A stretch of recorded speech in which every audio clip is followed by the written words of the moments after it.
future.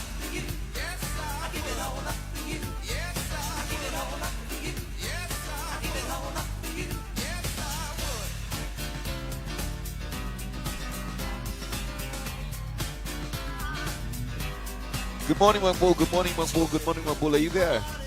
Good morning, good morning, good morning. I am here, and on this lovely day where everything seems to be working once, and then it starts to fantastically, man. It's fantastic, man.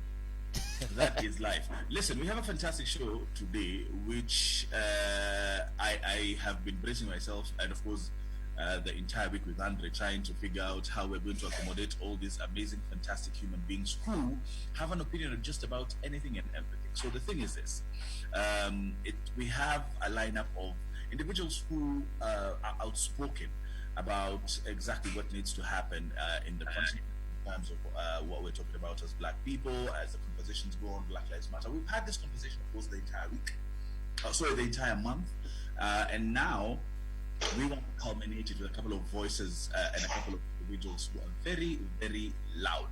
Proud to have, as they set up right now and come in, we've got Laura Walubengo of Laura's Briefs and so on and such like things. We've got Emmanuel Jambo as well, Mr. Charles Ouda, all the way from New York, and of course Mr. John Allan Namu. It's that kind of show where we want to decipher exactly what the history says about our continent, about our Black people, and find out what the present situation is and see if we can actually figure out the future as it is right now. We've marched, people have made noise, people have had opinions on exactly what is going on.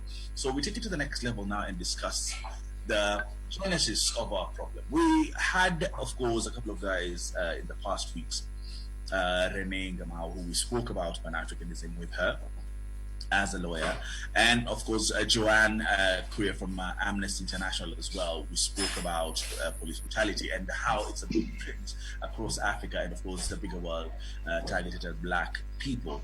And now we culminate with these fantastic, amazing voices. Emmanuel, good morning, how are you?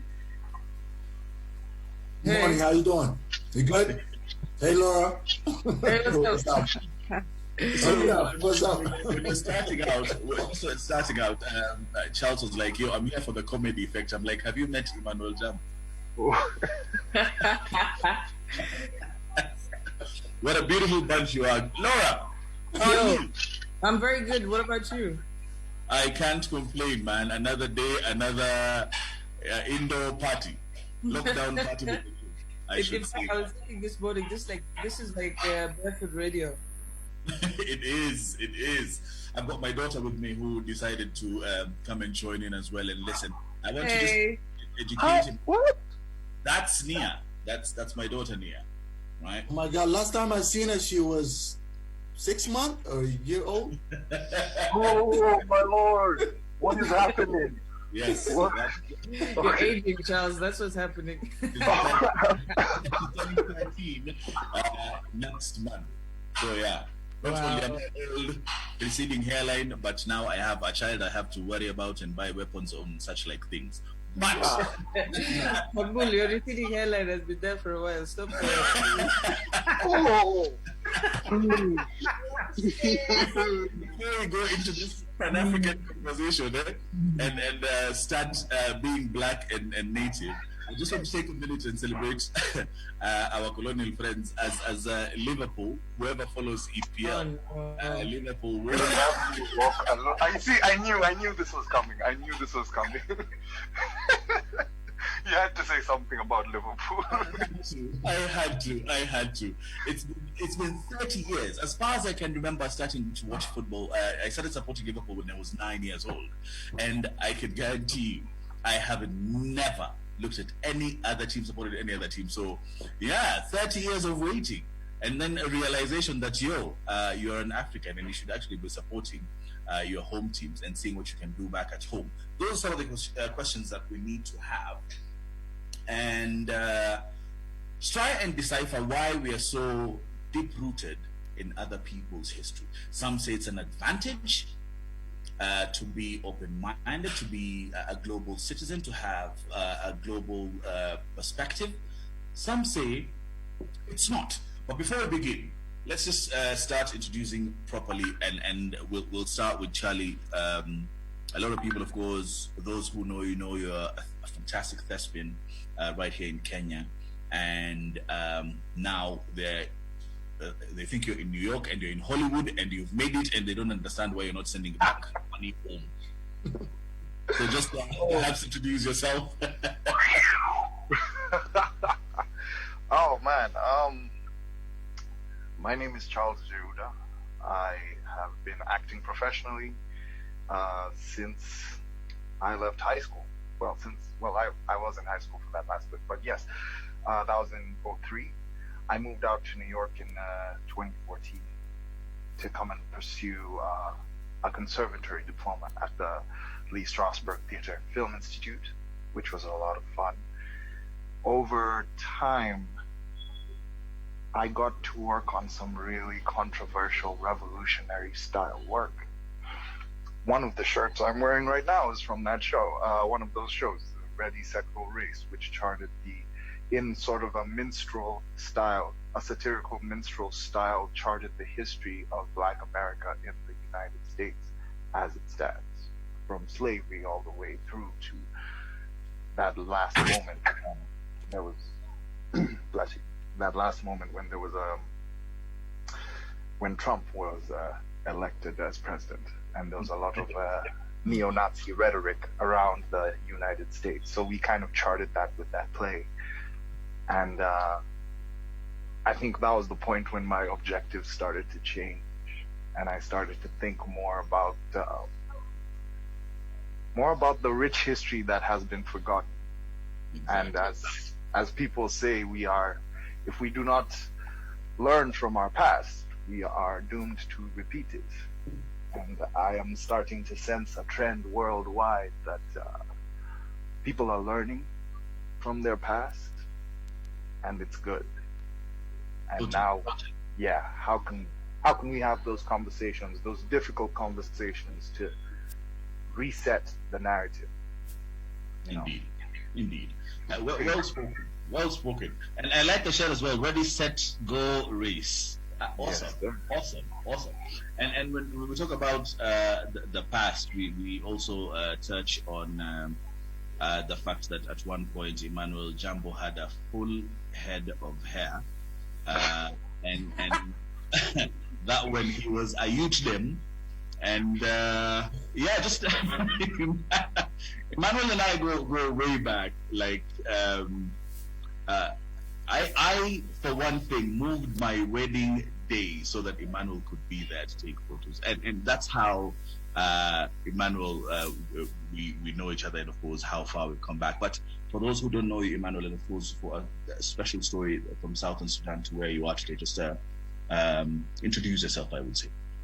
All right, my name is Emmanuel Jambo, aka Chocolate Thunder.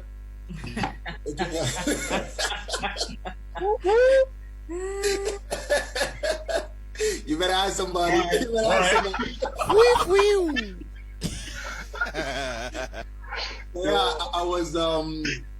I was born in Sudan. We grew up for a little bit in Egypt, and then we moved to the States, and up to like my 20s, then late 20s, and I moved to Nairobi here, and been doing a lot of photography and creative work. Yeah, so this is where I'm at. Awesome. And of course, without any further ado, as they would say, the queen of Bukusu. Miss Bukusu 2012 or something. Laura Walubengo, for those who don't know you, who is Laura? So Laura Walubengo is a Bukusu, and okay, I let me start. I grew up in India, and What? yeah, exactly. My dad was working there. I love those reactions, by the way. I love those reactions always. That's why I have this colorful accent. It has nothing to do. It's all the way from India.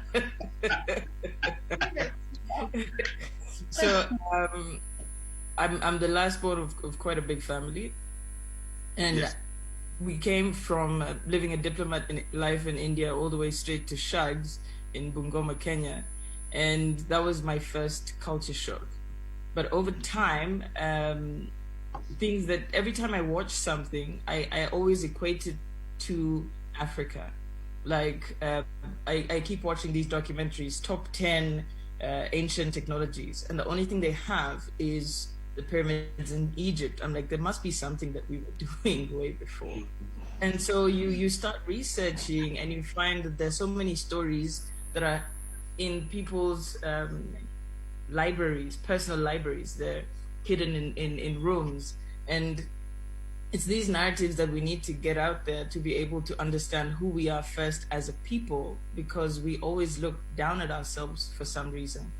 And it's something that you need to break through personally before you even see it around you. And it's a constant struggle, I would say, even for me. You look at yourself and say, why are you being nice to non-Africans? They're like, oh no, Laura, you're a nice person. So you just have to start questioning yourself and questioning the things you see around you and see them as they are, rather than the narrative that you grew up with.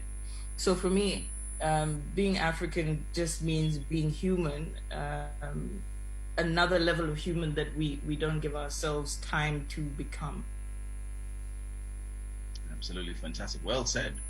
I was also buying time. We will get into the whole idea of why we actually hate ourselves, and it's all in history, I would think. But I was buying time to add John Allan Namu, if it's ready. Every week, by the way, we have technical difficulties. It's an amazing show. We love what we do, but yeah, we're learning as well as the world is changing, of course, and the norm is no longer the norm, and we try different things. Of course, radio has changed, TV has changed. Everyone is looking for a new cutting-edge way of communicating. Pardon me. So yeah, we're exploring this. So if you are tuned in, please tell a friend to tell a friend to tell a friend to join in. It is #amped with Andre, and of course Andre having technical difficulties, so it's going to be talk, and not a bad thing, because the lineup is fantastic and we need to have this conversation. While you're doing that, handset, of course, something small on 0741977655. It doesn't have to be small, by the way. I say that just to be courteous to an African. But M-Pesa 0741977655. Send in Macalus. Yeah, we kind of feed a lot of people around here, and we help people who are in dire need as well. As we know right now, it is one of the most challenging times economically around the world. It's not only right here in Kenya. So John is going to be joining us in a short while, but as he does, we have to go back in history and look at what the African history is. Now, when we talk about African history, we don't talk about Kenyan history. We don't talk about Nigerian history or Sudan history or, Egyptian history. To the modern African individual like ourselves, and I'll start with you, Charlie. What is the African history to you? Because it seems like it means a different thing to everyone. And we need to narrow down that message and understand. So what is African history to you? Oh, rough. That was rough. African history to me represents two schools of thought. Number one, there's a very big chunk of our history that has been wiped away, and through no fault of our own. So there's things that probably happened, or structures that were created that were destroyed in colonialism and just were lost, and we'll never get them back. But at the same time, there's patches of history that cannot be destroyed. For example, the fact that there are pyramids all the way down the Nile. For example, the whole civilization of Aksum in and around what is now present-day Eritrea, or is it Ethiopia? It is Eritrea, But, yeah. Yes, it's Eritrea. Like that entire civilization. And I think back to I used to love history class. And I think back to my history lessons when I was in standard, I'm going to say standard 7, Form 1, Form 2, Form 3. We never learned those details in detail up until a certain point where we started learning how the Ethiopians defeated the Italians in battle. And I think and that's just speaking towards East Africa. And those are the kingdoms, like the major ones that even the Western world recognized. Now, what about when you speak about West Africa and how vibrant and huge and massive West Africa is? That encompasses entire swathes of the Sahara Desert. It's a beautiful thing to think about, like how vibrant our history is. And we literally just need to start telling our stories more. Like just, and I mean, even right now, there's a new history being written because there is an awakening. People are realizing, for whatever reason, that the people who they hoped would take care of them in a crisis are not. So what's happening now is people are becoming aware that, oh, wait. In fact, it's very weird. I was listening to Tupac before this, and he says, see, the old way wasn't working, so it's on us to do what we have to do to survive. His lyric is coming true today. And I'm like, yo, he was right. He was absolutely right. So, I don't know. I mean, let's put the question out there. Let's discuss this more. Indeed, and thank you. We finally have Mr. John Allan Namu with us. Thank you for joining us. And we're talking all things, of course, Africa and African history. And Charlie put it rightly, we need to go back and understand it because we are getting bits and pieces of our African heritage and our African history. And they say if you're not grounded in your history, you don't understand your history, then you will flail in the wind and will fall for anything that is presented to you. But Laura, earlier on, you were actually right talking about the history that we know and is known around the world from Kingdom of Kush to Egypt, but not, and of course Mali and all those amazing things that happened. And down further down, we talk about Kijktile and all these things, but we really haven't dug deep to our history, have we? Sorry, Laura, that's you. No, we don't know our history. I mean, if you think about it locally, just as Kenya, we know what's in the books, but then sitting down with your grandparents and getting stories from great grandparents to actualize what your place is in that history is what is missing. And I started working for CGTN like almost 2 years ago. And one of the first things that struck me is because I was in local media, you're full of the stories and experiences of Kenya. But if you put it Africa-wide, we more or less have the same problems. We're the same people. And if you extend it even to places like Romania and even the States where you are, Charles, we have the same problems. So why are some people less able to deal with the problems than others? These are just some of the questions that come up, and then you start questioning your history. But I guess as you said earlier, the awakening has to start somewhere. How do you see yourself? How do you evaluate the things that are happening around you? The history that we need to hear, we just have to put in the work to get to that history, because it's not available everywhere, like you say. I went to China and we had this we had a lesson by a Chinese poet, and he started asking about Swahili poetry. I'm like, I don't know anything about Swahili poetry. Then you start Googling it, they're like, oh, these are the kinds of Swahili poetry that they are, and this is how, in terms of the lines and the consonants, this is how it's divided into different types of Swahili poetry. I had no idea. and I was a bit ashamed about that. But that's the beginning of actually learning and understanding. Because once someone challenges you, like I pardon me, I've been challenged by my kids. In terms of, you keep on telling us not to listen to too much of pop music because it's not ours, and being black, but what is being black? So it's challenged me to actually open up and understand what it is to be African, and think in a continental perspective, instead of having just Emmanuel, that could be different for you, because you've seen the world in different facets. You've seen the world from Southern Sudan. You've seen the world from a developed country. You've seen the world from a point of view of a black man in a foreign land and deciding to come back home. How has that influenced your Pan-Africanism, or you knowing your history of Africa? For me, it's totally different. Living in the States, it kind of like drew me more toward Africa, toward home. So actually, I started reading a lot and watching a lot of documentaries about Africa, and I just realized, to me, like what Charles said earlier, to me, I think Africa, or African history for us, is a state of mind. We've been stripped. I've seen it from outside. We've been stripped. Think of it this way: if we were one continent, like one region, not what the European they did, they came, they colonized, they divided and conquered.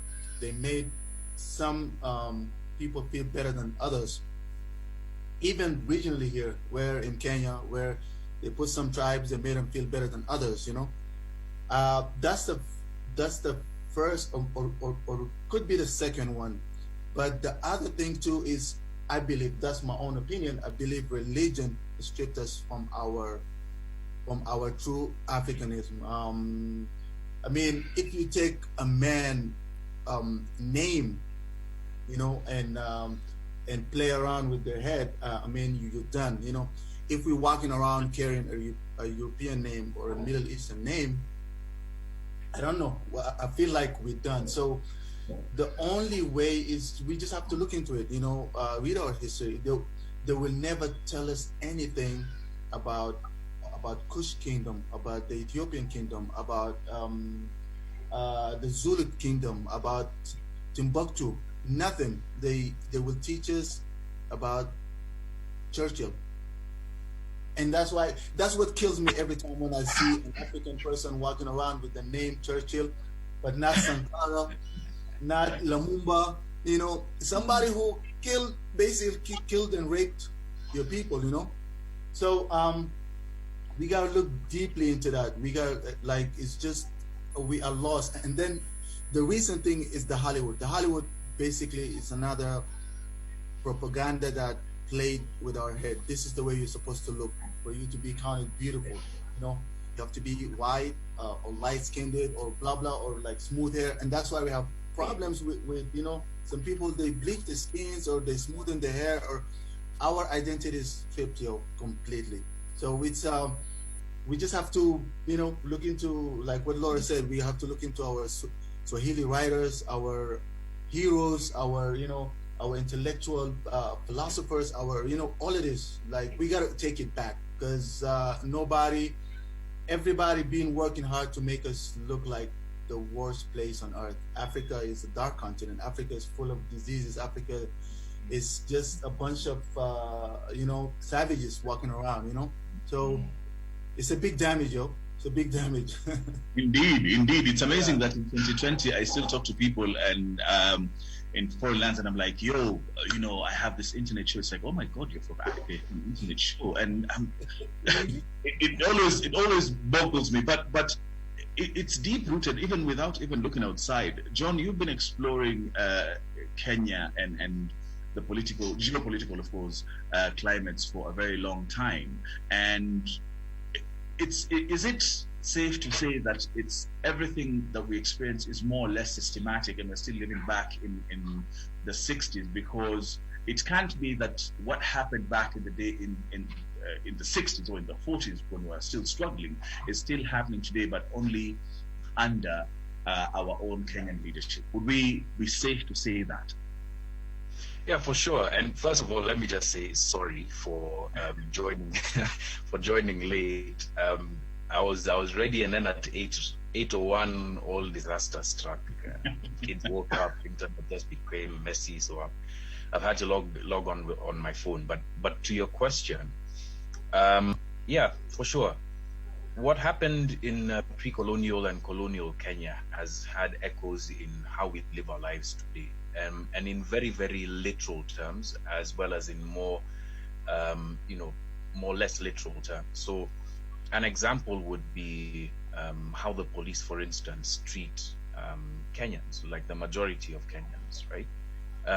You look back to the formation of the police force in the early 1900s. I think it was 1900 on the dot. And who were the police, formed to protect? Whose property were they formed to protect? Whose liberties were they formed to protect? It was the white man. It was the settlers from South Africa, from Britain, and from around the world. Europe, a lot of wealth, especially some of the richer landed elite who came here, the Delameres, etc., who, having lost a lot of wealth because of the size of their progeny, grandkids and kids and all of that, you can't all be lords in England. So the colonial government, trying to make sense of the cost of the railways, said, why don't you guys come here and and settle? And long story short, they then now become the landed elite in Kenya. Their rights are the ones that are protected. They have a police force that's focused on them. And that didn't change much after independence. And that's because as we were marching towards independence, certain people were given, more rights, more access to land, more access to capital than others. And those people are the ones who then wound up taking over, by and large. The story of Kenya is a story of many African countries, to the extent that the influences of colonialism and colonial policy are things that we take for granted today, right? So that even guys in the middle class will say, if it was someone who was shot in Mathare, they're probably a thug, as in even without looking into the facts of the matter. If someone is killed in Kibra, or if there's a gang of young men who are killed in Kibra, we'll be like, well, it's Kibra, Kibra's a dicey place. But nobody ever stops to check why, the nuance. We'll just accept the story. My boys caught these guys with a firearm and they shot them down. And that's how nuanced, systemic, sort of like whitewashing of our history and the forced acceptance of our current reality is, when you look at it through the arc of time. So I mean, there's lots of influences. We could start from there and go to many other places. But why is it that Kenya seems to be different? Because there are two school of thoughts. In Kenya, we were hit harder in terms of colonialism being whitewashed, because as we're seeing right now in different parts of the continent, people are celebrating their heritage. People are celebrating different things. When you go to Ghana, the Kante is one of the biggest things everyone is wearing it. People are from America going back to Africa, but they're going back to Ghana. When you talk about Nigeria, Nigerians celebrate their own heritage, their own art. We laugh at their art, we laugh at their movies, but they are deep-rooted in themselves. When you look at South Africa, it's one of the biggest influences in Africa right now. Yet in Kenya, we fail to have an identity. Yet we were all colonized more or less by the same people. What happened to us? I mean, to be honest, there's many answers to that question. But I think the first thing that happened to us were who took over, right? In 1963 and going forward, which class took over and who did they aspire to become, right? Look. I mean, don't go too far. I mean, it's happened in other African countries. Look at Kamuzu Banda, now the first one of those first presidents. He wore a top hat and those penguin and spoke like an Englishman and espoused those values, right? So on the one hand here, we also had people who are just like that, I don't need to, call a certain pinstripe wearing person by name, but you know exactly the class of people who I'm talking about. People who espouse the values of countries that were far flung from here because they were the complete product of Britain's so-called civilizing mission, right? So that they were the people that the British who came here claiming civilization embodied when they thought of the African, right? Who's no longer atavistic, who's no longer savage, who's no longer a person who believes in certain values. And that erasure continued for us, right? There was no sort of like focus on Africanization in a true sort of like deep sense. It was the transfer. Africanization happened here largely economically, right? So it was a transfer of economic wealth from one, white face to, maybe 10 black faces. But did we then now turn around and look at the values that, or some of the things that we espoused as Africans, and then thought maybe we should return to this? I don't think that there was a very clear path back that way, and possibly that's why, a lot of Kenyans feel the way they do about our own culture. I'd say it's most intense within the communities in central Kenya and Mount Kenya, because not so much because they think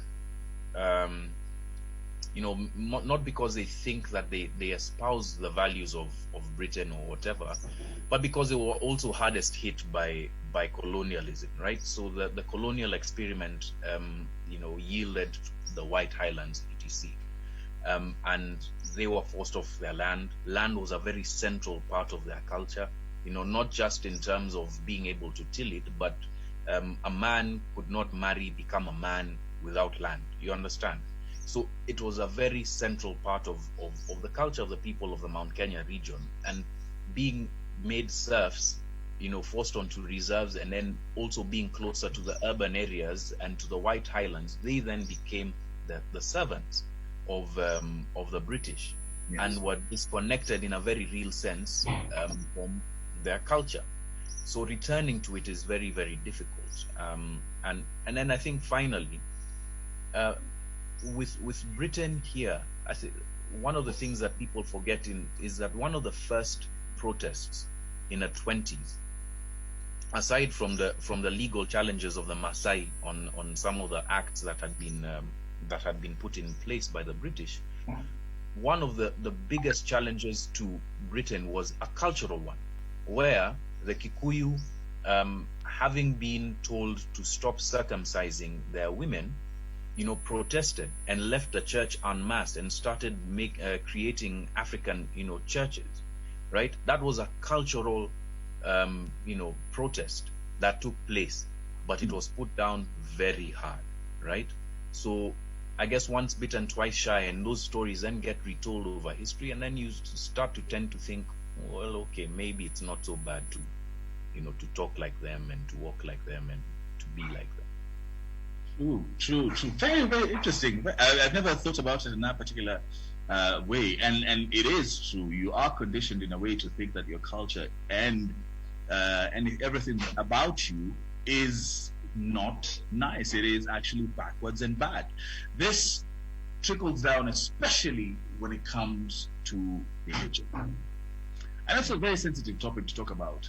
But especially at this time, especially in Africa, we need to analyze religion very, very much so, from Christianity, Islam, and so on and so forth, to understand where we are. We'll come back in a short while, talk about that, as we begin to piss off everyone and talk the reality of what is happening, because we're tired of the status quo and we want to move forward as Pan-Africans, but slowly but surely. First, let's enjoy some music from the one and only DJ Andre, the ones and twos. It is #amped with Andre, talking all things Africa, pissing people off. We are joined by none other than Charles CJ Ouda, all the way from New York. Mr. John Allan Namu, who is sporting, hey, some beard guy. Sawa. Yeah, we've been give us a break. It's Yango. The one and only with us, and of course, Queen of Kusu herself, Laura Walubengo. Hashtag amped with Andre Makuku. Be back.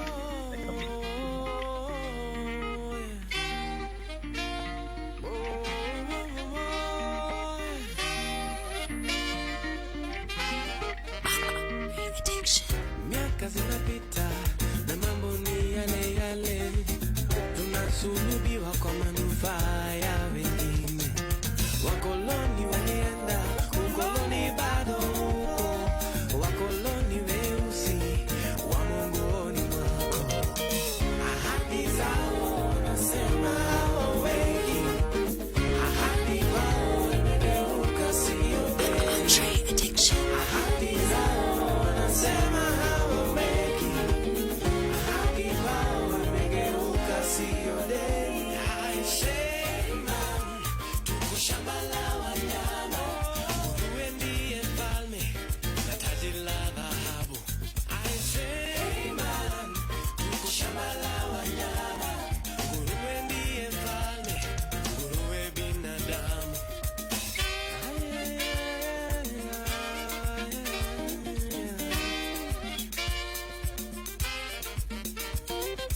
Ganga mashuhuri toka Tanga kule, anayedawa tosha bongo asikange. Wizi wa kalamu na maisha yote ndo shida yangu, sasa nipe chanje. Ahadi yako ulisema hauweki, ahadi yako imegeuka sio deni. Ahadi yako ulisema hauweki, ahadi yako imegeuka sio deni. Haisema tuko shamba la wanyama, wewe ndiye mfalme na taji la dhahabu.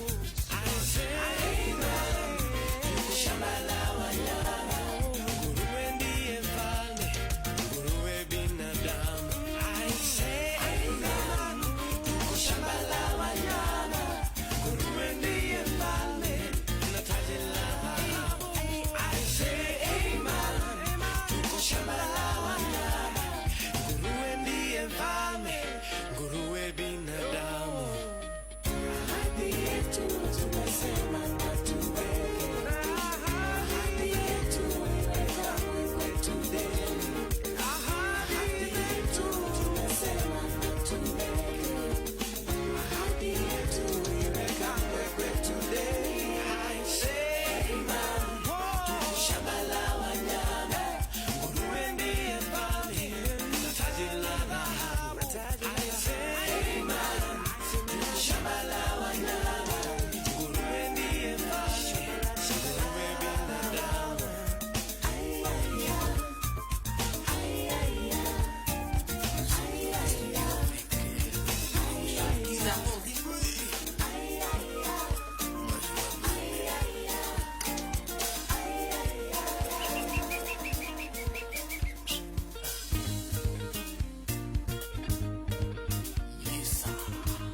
What did that check 1 2? Asante kwa kujiunga nasi katika haya makala. Check 2 3 4 Maku. With that. Right. Chukua.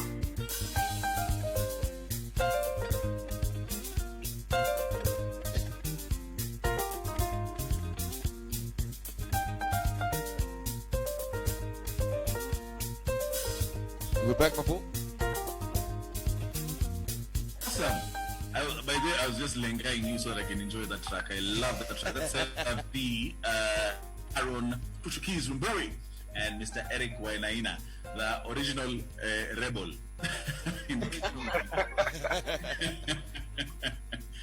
I think Eric has inhaled more tear gas than all of us combined. But all for a good cause, of course. All for a good cause, trying to open our eyes and sensitize us and let us know exactly what the world is and how it looks at Africa.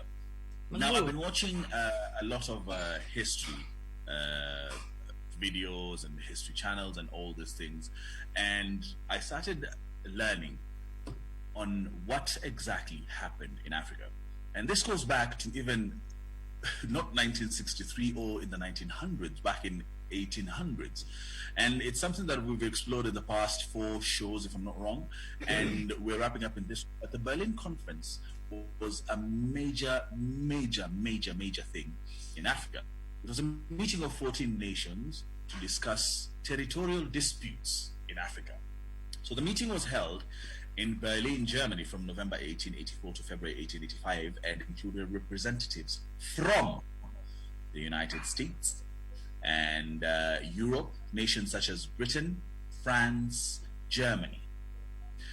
Mind you, there were no Africans who were invited to the conference. The Berlin Conference took place at a time when Europe powers were rushing to establish direct political control in Africa. This race was expanded European colonial influences, which is often referred to as the scramble of Africa, going back to history. And Europeans called the Berlin meeting because they felt rules were needed to prevent war over claims to African land. Now, going into the meeting, roughly 10% of Africa was under European colonial rule. By the end of the meeting, European powers were owned most of Africa and drew lines that remained until 1914. Great Britain won the most land in Africa, and was given Nigeria, Egypt, Sudan, Kenya, South Africa, and after defeating the Dutch settlers, the Zulu nation. And of course, the agreement made in Berlin still affects the boundaries of African countries today. Going forward, by 1880s, Great Britain, France, Germany, Belgium, Spain, Portugal all wanted part of Africa. Now, to prevent a European war over Africa, leaders from 14 European governments and from the United States met in Berlin, Germany in 1884. No Africans attended the meeting. In the meeting, the European leaders discussed African land and how it should be divided. Ladies and gentlemen, that, as much as I can tell, is the beginning of the scramble of Africa, the beginning of the influence of Africa. With it came a lot of things. Some would say some were good, some not so good, especially when it comes to religion.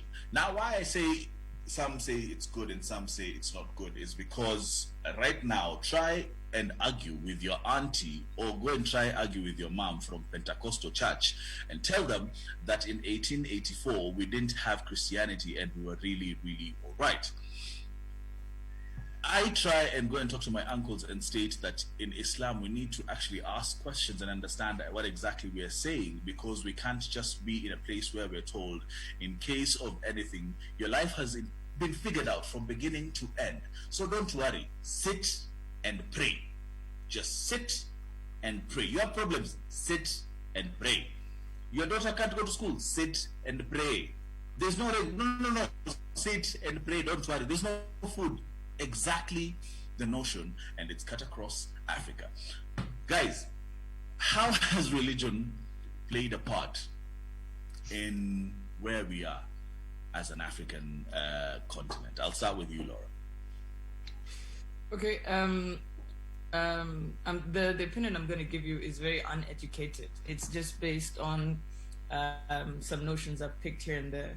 So I am a Christian. I profess Christianity because I wouldn't say because that's how I grew up, but maybe that is the basic reason why I do.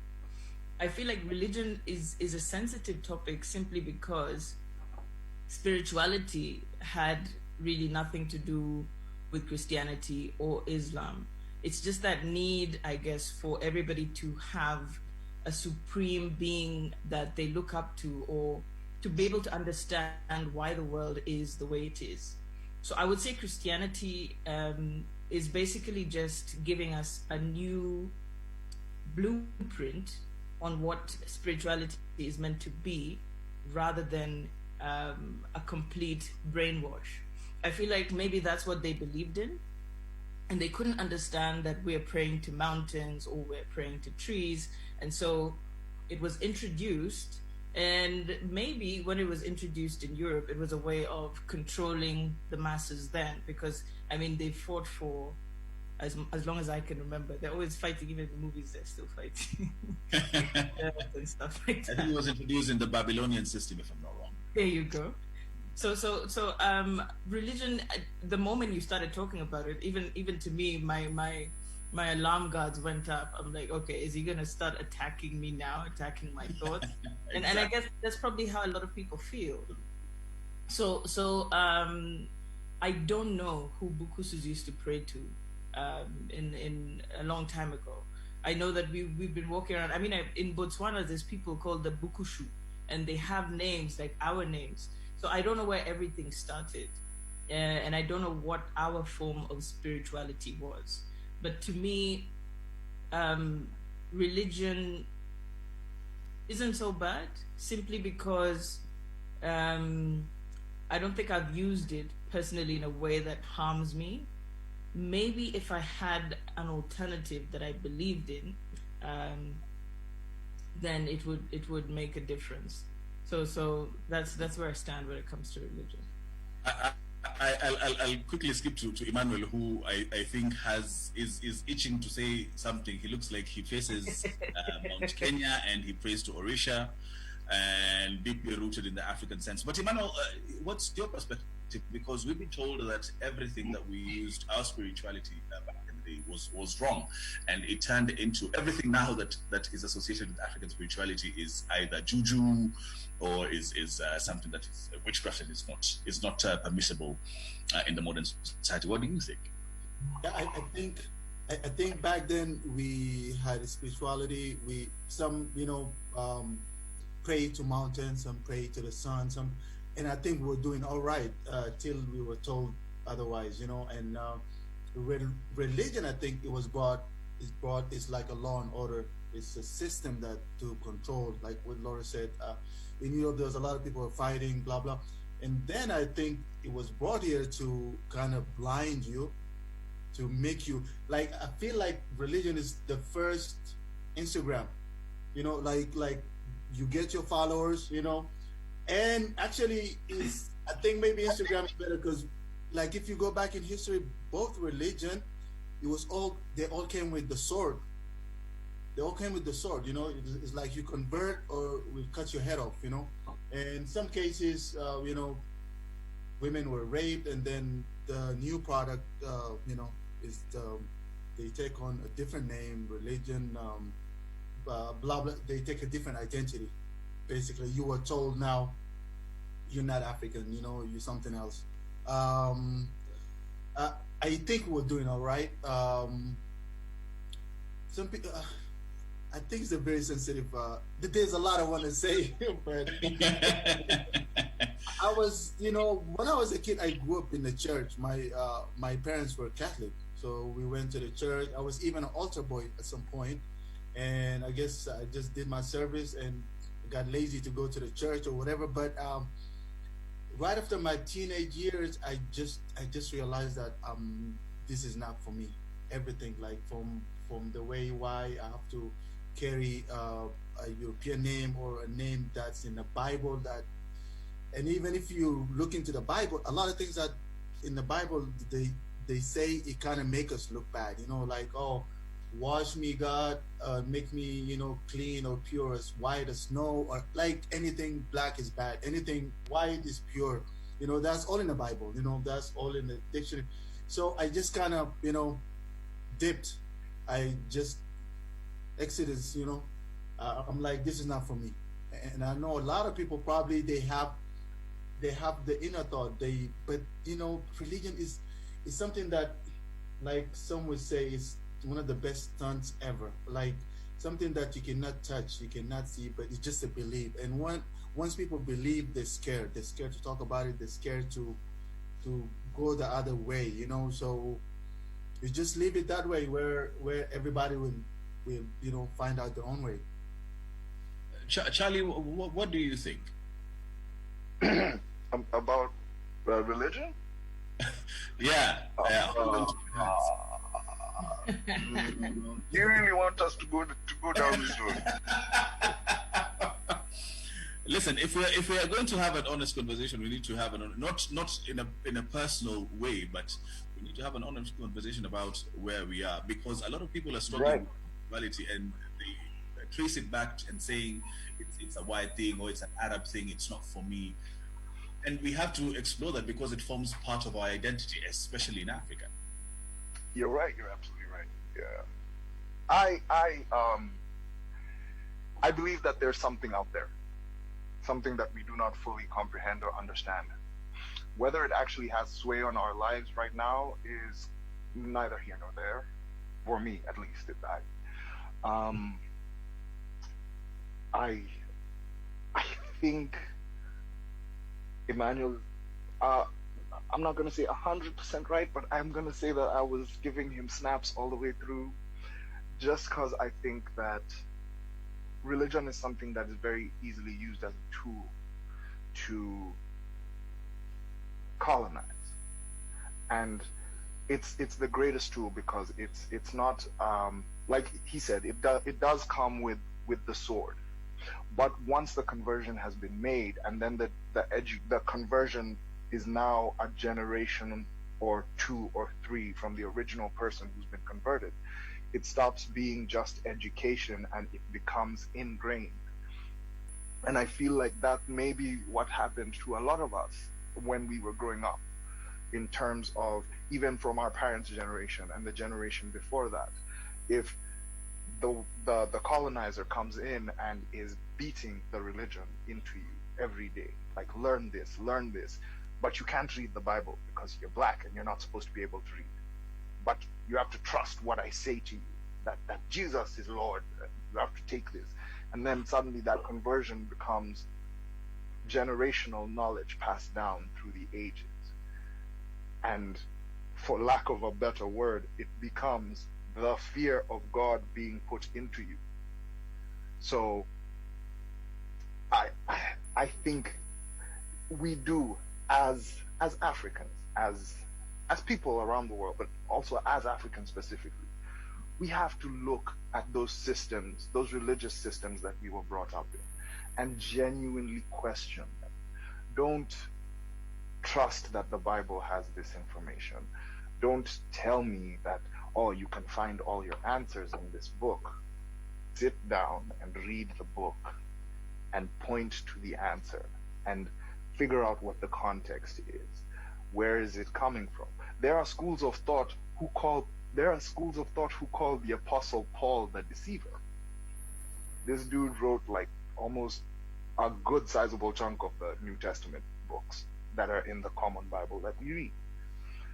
Now, again, how do you play it? Who do you play for? Who are you listening to? These are all men. They're all men. I find it difficult. Also, I more recently, as the education has been kind of seeping through my mind and reading all these revolutionary scripts that from like a bunch of great young actors and writers that I work with here, I came across this papal bull. It's this thing called a papal bull from 1493. Pope Alexander the V1, that's sixth. Yes, Pope Alexander the Sixth gave Spain and Portugal complete dominion over the New World and gave them the right to subjugate the natives. The Pope, like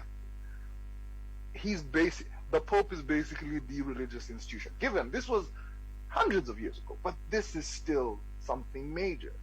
It speaks to how religion can be bent to suit the necessary statement. And I'll jump back to that thing that John Allan spoke about when it comes to when it comes to conversations about why were the police created in Kenya. They were created to protect the settlers' assets, to protect the settlers' rights. They weren't created for us. They were created for them.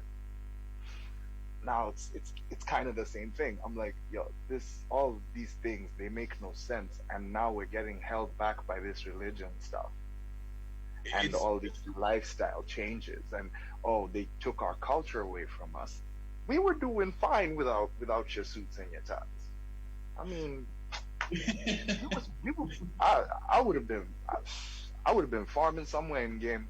I would be there somewhere in Ulumbi, just like chilling, waking up at 5 a.m., tilling my land and chilling, and maybe I go drink a beer with a couple of the boys, and then I go home.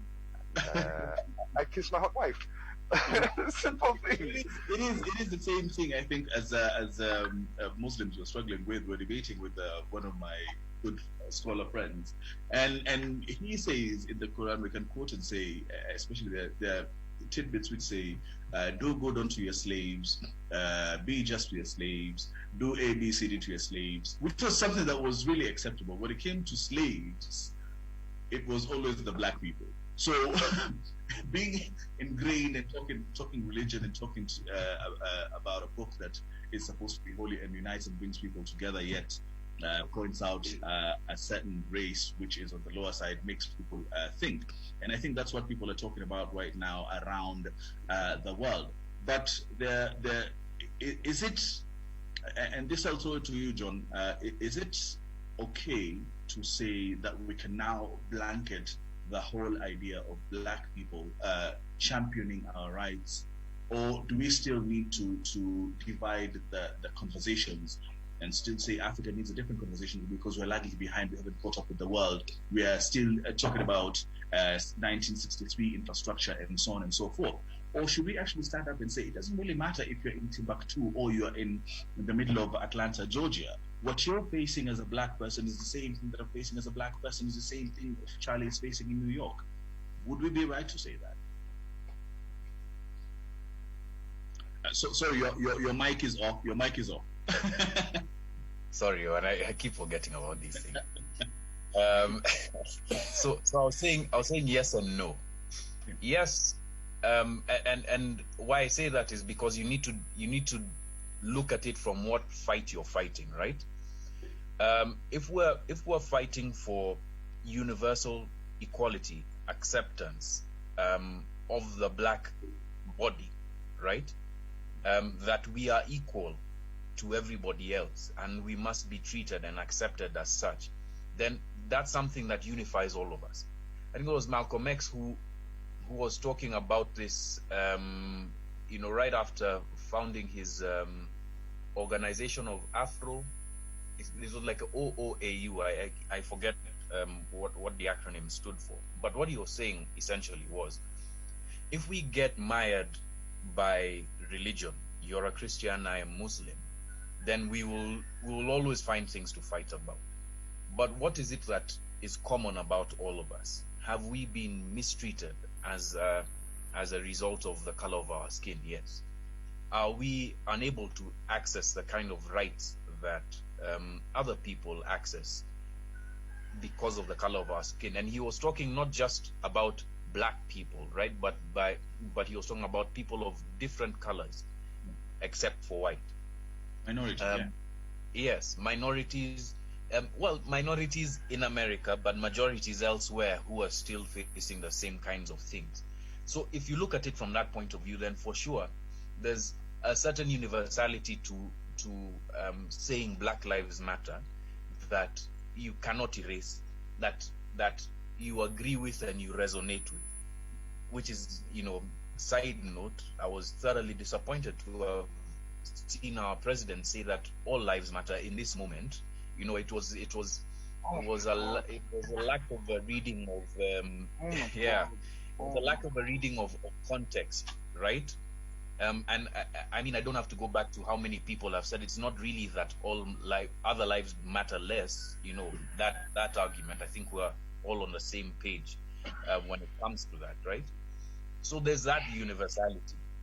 But the reason why I'd say no also is that if we are unable to dig really deep and mine into our individual group histories, then we will always be treated as this monolith, that Africa, the 55 countries are, are just one person, one body. It doesn't matter if you're from South Africa or you're from Marrakesh, then you're all the same, right?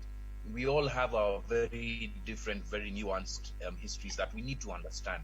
And I think the fear of doing that is the fear that if we then dig deep and we mine into what the Dinka, the Boer Dinka history was, as opposed to the Nuer in South Sudan, was, and as opposed to other tribes in Ethiopia, as opposed to the Embu or to the Kikuyu or to the Luo, that we will lose this grander sense of unity. And I think that fear is misguided, because if we are able to understand ourselves, then it gives us even firmer foundation to relate to and cooperate with other people from different parts of the world, right? Yeah. Diversity is not difference to the extent that we must fight. If I am different to you, if I have a different background to you, that doesn't mean that we can't collaborate. It just means that I have a different frame of reference and a different background than you do. And I think that's something that we need to understand as Africans, that we won't always agree and we won't always be the same, because we are not the same. But it doesn't mean that we have to fight. It doesn't mean that we have to clash over whose ideas are better than whose. And that just circles back to the question of religion. For me, religion is an important part of my life, right? To this extent, I believe that the dogma, some aspects of the dogma of religion, right, help discipline me, help me focus on myself as a spiritual being. I do not accept, and we should be okay to say this, I do not accept that there are certain parts of my religion that are discriminatory, right? That there are certain parts of my religion that look down upon certain other religions, right? And yet in that same religion we are told that the person who is the final judge is God, right? So how is it then that I am now also judge, jury, and executioner alongside this deity who I pray to? You understand? So it's really trying to understand that, look, we might have different frames of reference and the dogma tells us to go in a specific direction, but we also have to be wise to the fact that not everything that was written there was written for us. The Bible, the Quran, they were also written at different times. Civilizations change. We need to be able to look at it from that point of view. The Bible, the Quran, all of these are supposed to be living documents, which we must amend ourselves to in the time and space in which we live. So if you're being told be kind to your slaves, I don't have a slave, right? Unless they're talking about my car, gari yangu ndio sana ni mtumwa wangu, you understand? So nitaeka petrol, nitafanya kila kitu, ndio sawa basi, lakini I can't treat another person as a slave. Nanielewa? So that's how I view religion, and I admire very many parts of other religions, specifically Islam, because I have a lot of Muslim friends, and I really admire the seriousness and how centered the ritual of prayer is when you go to the mosque on Friday. I really enjoy that, and it actually reminds me a lot of Catholicism, right? Especially during the period of the Passover and Easter, so there's all sorts of synergies there. But anyway, that's my view. And nimeongea sana. No, granted. I said, you see, even in this show, Andre is not playing a lot. I just said, you know what? These are chaps who will talk. So let's just talk and have an honest conversation.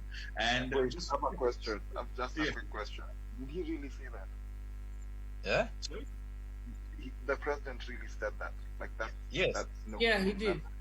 Oh my God. Just before we actually get into the next question, Charlie, I want to ask you, as the person who's on the ground at the moment in New York, and things are really heating up on that particular end, and we always say whatever happens in America will always affect everywhere, everything that is happening around the world. And really, at this particular time, it has. How is it being an African in America at this particular time, hearing people talk about Black Lives Matter and understanding where exactly you're coming from and the life that you've led and to where you are right now? Great question. So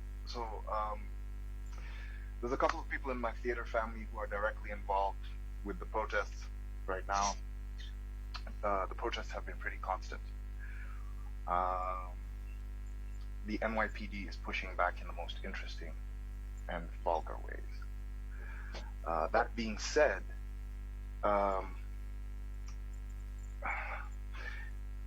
Occupy City Hall is happening right now.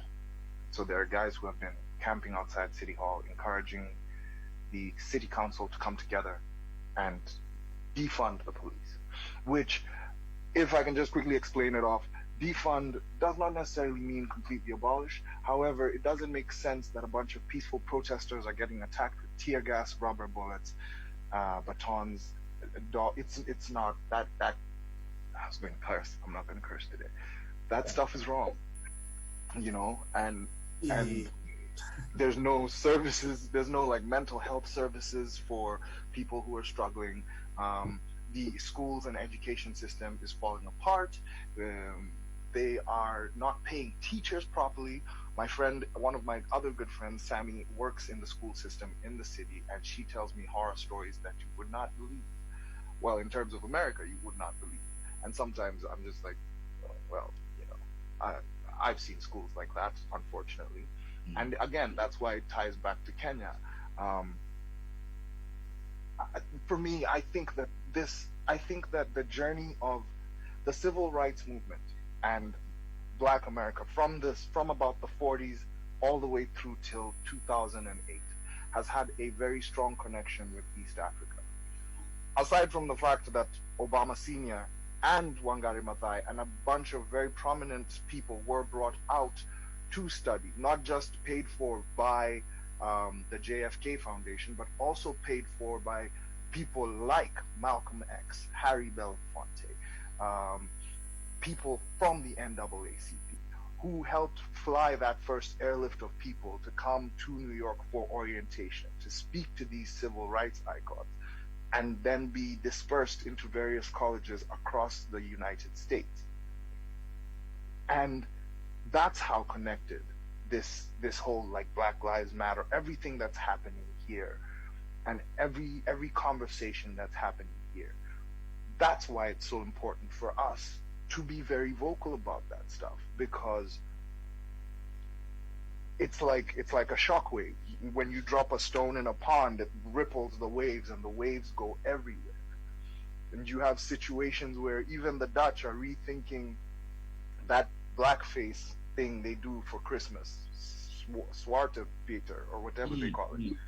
And you have people who are now again looking at all of these old historical figures from not just from Africa, but from older Africa, but from new Africa, post-colonial Africa. People are re-looking at Thomas Carr. People are looking at Patrice Lumumba. People are looking at the original Mugabe, not the other version for later. People are looking at all these heroes, and they're trying to figure out how can we tell these stories. And it's a beautiful thing to watch. What saddens me sometimes is some of the conversations I've had to have with my family, my blood family, and with some of my friends, who will repeat those exact talking points. Oh, but all lives matter. And they're like, look, we're not saying that, but right now, in this moment, right now, and then Black people, who will bring up, oh, but sometimes it's their own situation, and Black on Black crime, and blah, blah. I'm like, dude, please don't make me have to explain the history from 1619 until 1705, when Virginia put slavery into law. It was in the Constitution. That's why we're saying this stuff matters. And if you want proof that people aren't getting it, that kid who walked into a church and shot those people was a white boy. The cops drove him to Burger King.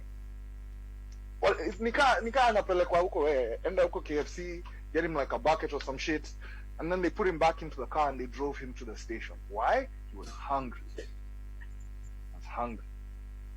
Ahmaud Arbery was shot on the street by a gang. He was lynched in cold blood. George Floyd was knelt on for 8 minutes 46 seconds. And then you see pictures in Kenya of people who were beaten. How do you call a curfew and then beat people when they're trying to get home? I don't know, unless the slogan has changed. Last time I was in Kenya, the police used to say, our slogan is utumishi kwa wote. When did I or those guys trying, those regular Kenyans, mwananchi tu, just trying to get home, when did we stop being wote? When did we stop being wote? And that's for me, exactly. And that for me is the thing that burns me. When I hear black people or I hear immigrants talking to me about the fact that, oh, but you know, all lives matter. Man, wipe that colonialism from your brain and think critically. We're not saying that. But we have to say that the history has shown us that our lives did not matter before. But this time, we will make you listen. You will remember. Like that clip where she's talking about how you should be thankful that what black people want is equality and not revenge. Very interesting point, actually. Emmanuel, you have something to say? Yeah, I want to add to Charlie.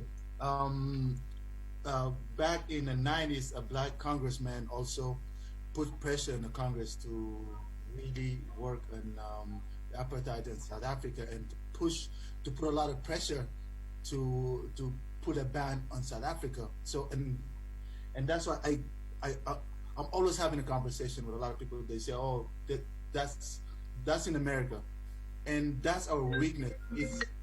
If we don't unify, if we don't unite, Black Lives Matter everywhere. We have to be vocal about it. You have to fight for it. Whether you're African, you're African American, you're African Asian, whatever. You're black. You know, we have to fight for it. You know, it's just that goes back to the system of divide and conquer and make us think you're different from some, but we are the same. We are the same. And then there's the other point that I wanted to add for Charlie. Same thing. The second pope is the one that paid Michelangelo to paint the picture of so-called Jesus Christ. You know, that's Jesus Christ, but that's his son. That was his son. So I wanted to add that. The portrait that we see of Jesus Christ, it was paid by the second pope. So this pope system, the first pope was paid to resign because he was just having orgies and just getting drunk. You know, I mean, like, there is, and I respect and admire John, and how he took religion and how it worked for him, and he working for a lot of people. But at the same time, I always look into how a certain system were put based on lies or based on something. Like, for me, I think if religion or these books that being brought down by God, who I'm supposed to worship, then there shouldn't be no slavery back then. There shouldn't be no rape. There shouldn't be no killing. You know what I'm saying? So I'm just a bit, I'm like, somebody have to explain to me why all of these books are talking bad about us and encourage certain races to put us down and to steal our land and to just. We can also talk about, toxic masculinity in there. We can slip the toxic masculinity in there and also talk about the importance of that, especially in the Black Lives Matter movement right now. But, that's for later. But thank you, Emmanuel. Let me say something, guys. Okay, every time that I hear anything to do with police brutality in Kenya, I always think about how we regard human life generally. Because if you look at how matatus drive, if you just look at how we treat each other, we don't have any respect for ourselves. And that, I don't know if that means that the whole Black Lives Matter issue, the whole slavery doctrine has really lodged itself so deep in our psyche that we look at another Black person and we know that there's probably less people who would stand up for their life than for perhaps if it was for a white person or an Indian. And I think it really just boils down to the fact that we do not respect human life as we should. I was watching a documentary about mad cow disease in the UK and how in, I think 2 years or 3, it had killed 18 people. 18, 1-8. And it was such a big deal that 18 people had been killed. In Kenya, you can kill 60 people and guys will be like, oh, whoa, yeah. But you won't get the same rage about that one human life, that breath that has been, You can displace people and still run for office. Exactly. And I don't know where the root of that is. Those are the small little nuances that I think build up into us just looking down at ourselves and saying that, life has to continue. I don't know, like it's baffling. Emmanuel, go ahead. Sorry, Magbo. Can I add something to what Laura said? You're thinking now Kenya only. Yeah, you're right. But that goes back to economy and money. This is not only in Kenya. If you're suffering, if you really don't have money or don't have power, you don't have respect for life. You don't even, because this is not just happening just in Kenya, in part of Asia, even in the States. If you go like down south where all these rednecks, the way they live, the way they drive, the way they think what life works, it's the same thing just what's happening in Kenya here. So what you see in main America is not the same where part of America where like some white folks they just die on a regular basis. Like it's just, I think it's money, education, exposure, economy, and then we always what comes in the news is it's mostly about people who matter and people who have money, people who have there's a lot of people dying all over. If you go to Asia, there's people who are driving just in Kenya here, just like in Kenya, recklessly. They get beaten by cops. They same way. I think it's just certain class that life really matters to them, and even the way they treat it's just some sort of education, exposure. I would say exposure. Yeah. And that's just one of the things that I actually wanted to touch on as well as we get into the final half hour. Education has played a big part in exposing us as in Africa, as well in putting us in the same place we have been for the past God knows how many years. The education that was taught to us was education of submissiveness and understanding how the greatness of the people who came to our land and changed it. This is a philosophy that is running around, where we are taught in school about the Great Rift Valley. What is it called? The Uganda Railway. What is it called? If I'm not wrong. Yeah. Yes. Kenya-Uganda. Kenya-Uganda Railway.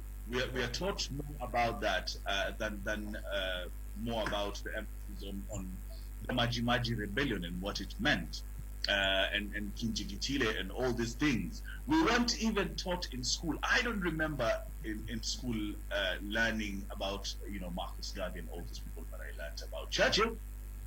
But I learned about the first governor of Nairobi, what his name was and what type of car he drove. I struggle with my children to find a way to educate them and tell them, as a black person, these are the people that you can look up to and whatnot. Right now we have access to that. We didn't have. We have people who actually, this is something that I've heard, and I shared this on Instagram, where a very good friend of mine, who was educated in the rural areas, said to me, you know, the biggest problem that we have with Kenya Airways is we need to have white people. As soon as we have white people, they can fix all these problems that we are having as Miros. We just don't know how to manage things. That's our biggest problem. You know, this African mentality. And that is something that is across Africa as a continent. In South Africa, the more you sound American, the more you twang, the more you have those mannerisms, the better you are seen in society. And the same thing applies in Kenya, where the more you're educated, the English is becoming a level of IQ, the better you command it, the more influence you have. And this has been brought about by the gatekeepers, I would say, who would not educate their children in this particular system, but take them to other system in which they've been given privilege to, and come back and continue the same sequence of events where we are aspirational and look up and will always be down. Has education played a big part? And do we need to relook at education that we are changing right now? John, I'll start with you. For sure. Look, we have to look at what the goal of education was when the Western education was what became now the prerequisite for access to capital, access to the factors of production across Africa and across the world, right? What was the goal of that kind of education? Who were they trying to create? Were they trying to create a thinker or a worker?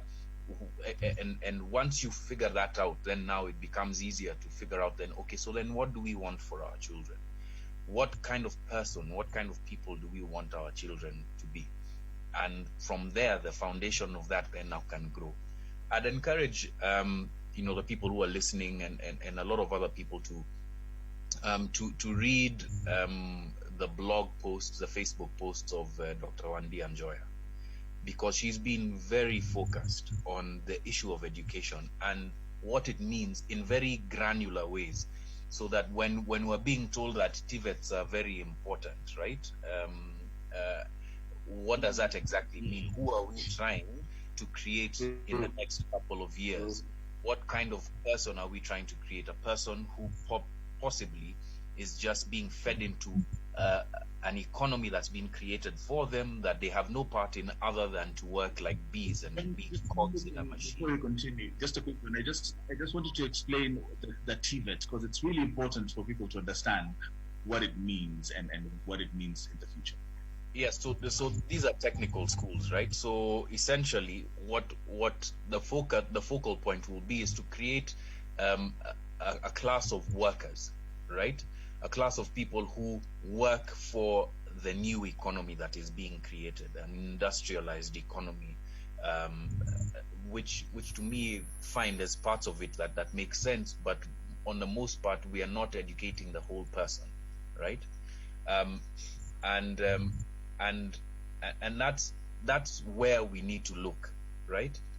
And also to remember that education, I think because we've heard this word education being repeated to us within the context of a westernized system, then we don't really think of the kinds of things that we learned before then as being education, right?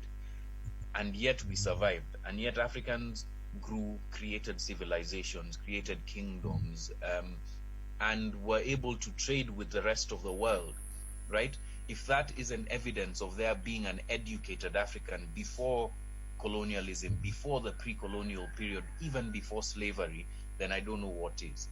And it's really now trying to figure out what kind of person, what kind of people do we want to be. And then now the questions that you are asking yourself about, why didn't I learn about Marcus Garvey and Black Star, or why didn't I learn about Booker T. Washington and the Frederick Douglass debate? Why didn't I learn about the true meaning of being sprinkled with water by Kinjekitile Mwale and all of these other people, right? Why don't I learn about Queen Zinga or about the strengths of the Congo, the kingdom of the Bakongo? I found out about Queen Zinga in 2020 while I was researching. Yeah, I'm gonna research after this. Yeah, I mean, it's really important that we try and start to read about these things. But I think also for those of us who have children and for those of us who interact with people who are younger than us, to remember that education is not just a sort of thing that you'll do in a classroom, right? It happens every day in different moments, in varying stories that you tell your children, and those things then now become true. Just yesterday or the day before, I was picking up my mzee, and we started talking about the Mwakenya period, which I didn't know he happens to know a lot about, like in terms of having lived through that period. And he started to fill gaps in my knowledge for me that I would have not found in a book, because that is not part of Kenya's official history. You understand? And so before we have all of these things put together in a place where people can go and research and sit down, we must think of it as our sole and individual responsibility to find that knowledge and start to pass it on. Find that knowledge and start to pass it on. If we wanted to understand that Kwame Nkrumah was a great leader, coming into independence, but he also had his very serious foibles, right? Then where do we find that information? If we want to figure out that Jomo Kenyatta was never really a Mau Mau, but instead was a moderate, where do we find that history, right? And if we can find it, if we can find those people who have that history, learn from them and start to pass it on. The greatest thing that we can do now as Africans, as Kenyans, as South Sudanese, as people from any part of Africa or any black person, is to find that knowledge and to pay it forward by passing it on. That's how we're going to be able to overcome some of the systematic blocks that have been put in our minds because of the education system that we've been confronted with. Indeed. If I may, Absolutely. piggyback. Go ahead, John. Go ahead. Back on that one. It's very funny that you mentioned telling stories, and I'd like to just throw something out there, just for anybody who's watching. Again, this is where you also need to dig up on your local artists or the artists in your area and support them, because those are the people who are telling the stories that are relevant to you, that are relevant to the people on the ground. Those are the people, whether it's artists or journalists, those people at your local level. Those are the people, those are the historians those are the people who will be the historians in the next couple of years. But those are also the people who will create levels of diversity in the media and start to change the narrative or start to create discussions that will lead to systemic change. And I mean, John Allan he's completely right what he said. I just wanted to throw that in there.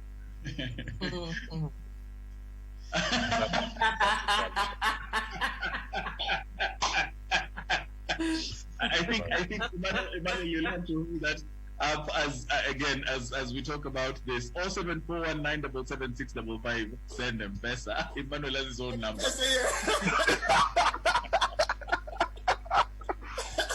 Things are tough, my guy. Things are tough. I totally understand. Magbul, I warned you. You know, it's what? It is now 2:45 in the morning. I haven't slept very well. I warned you. You'll get the unstable one. I'm here for comedy, my guy. I'm here for comedy. But you know, as John says, telling these stories is a labor of love.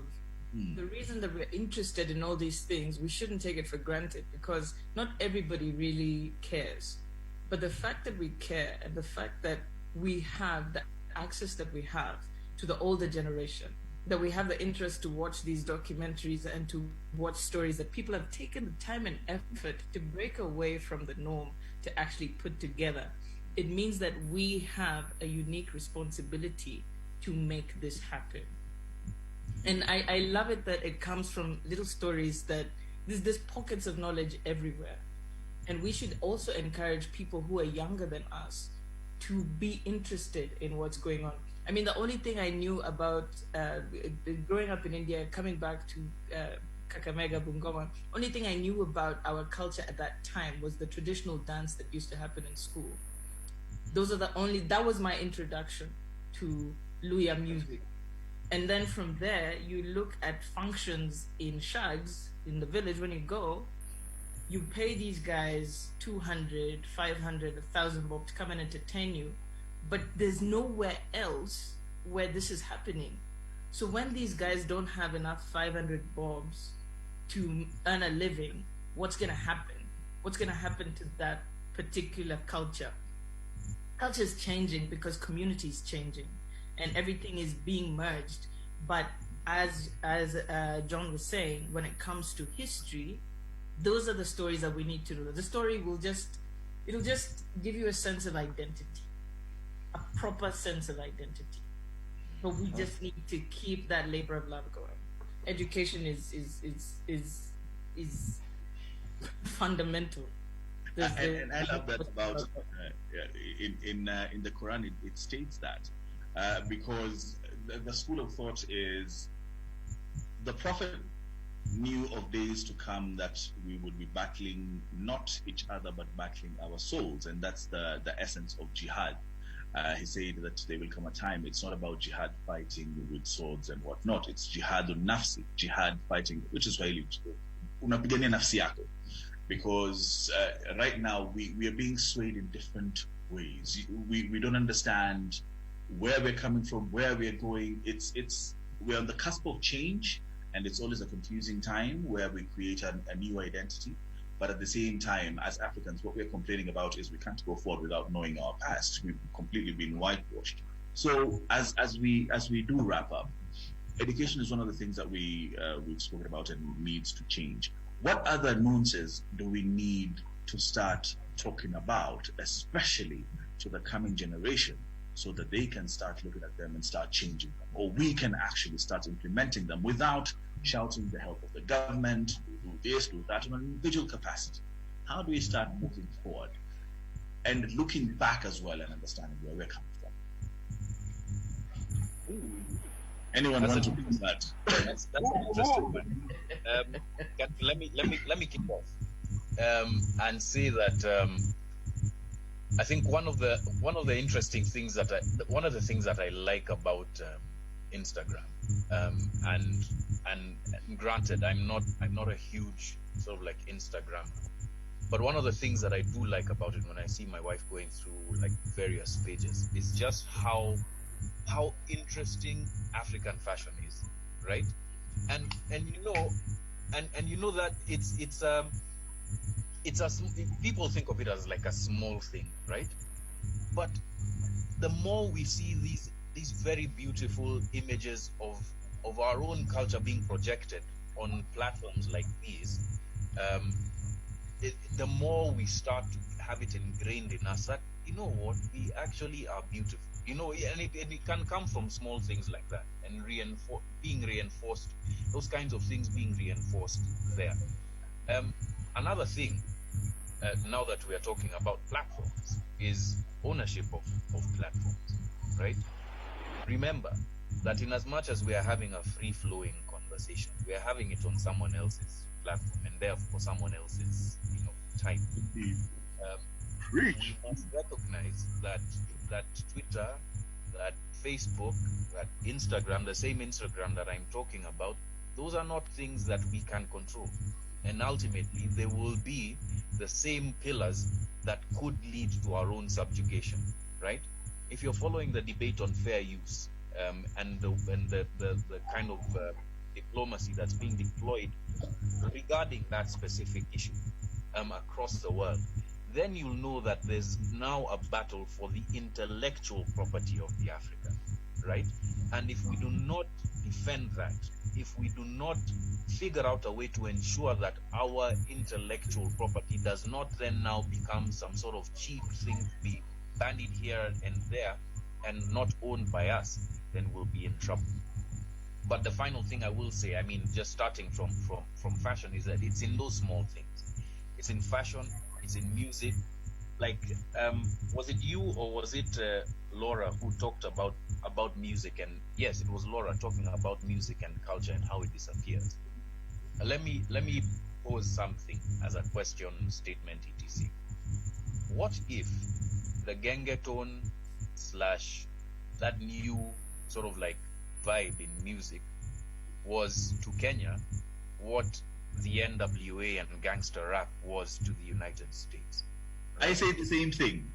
Yeah, so to the extent that there's things about that that are cringy and also just morally repugnant for us, especially when it comes to how women are projected. But at the same time, inside there's also a conversation about maisha mtaa, and also just what it's like to live as a young Kenyan man in a specific. They're saying something, right? They're saying something, and let's not throw the baby out with the bathwater and just completely dismiss that as crap. But think of it as yet another African conversation that we need to pick up on and hone in on and start to figure out and pull out the things about that we like, and perhaps also talk very seriously about the things that we don't like. Rape culture, for instance. Those small conversations that we will then now start to establish the fuller African sort of like image, the fuller African. And then now we can transpose that now to national politics, regional politics, whatever. But it starts with just focusing and paying attention to those small things that you see, and they're like, that's something I relate to. And why is it that I relate to that? It's possibly because it's speaking to my context as an African. And from there, then now everything becomes a lot easier. Aya, is it my camera, son? Emmanuel, go ahead. Well, John, I really love what you said, John, and that's one of the reasons I didn't take part of the whole Vogue challenge thing, because I'm like, we need a platform for ourselves. You said it, we are on Facebook. We are something that belongs to somebody else. It's not ours. So why we saying Black Lives Matter, and then we're like, Vogue challenge. We need our own, you know what I'm saying? So I really, right on, brother. Right on. Right on indeed. Laura, what about you? What do we need to do? Okay, one thing that really popped up to me in this conversation that has made me challenge myself is when I think John was talking about why land is so important to Kikuyus. There's certain things about different cultures that I guess we don't understand, and we judge them based on our own understanding of how things happen. So I think we first of all also just need to understand the different cultures around us, why they are the way they are. Because I mean, you say that about people, you're like, you need to understand why so-and-so reacts and becomes so angry when ABC is mentioned. So we need to have the same understanding of the different cultures that are around us now, I guess. It'd be a lot more sympathetic or empathetic, and look at it objectively rather than something to fight about. Because as our leaders are very good at doing, they use small things to divide. And it's easy to fall into that trap because it's something you don't understand. It's something that you feel threatens you, and you get in there.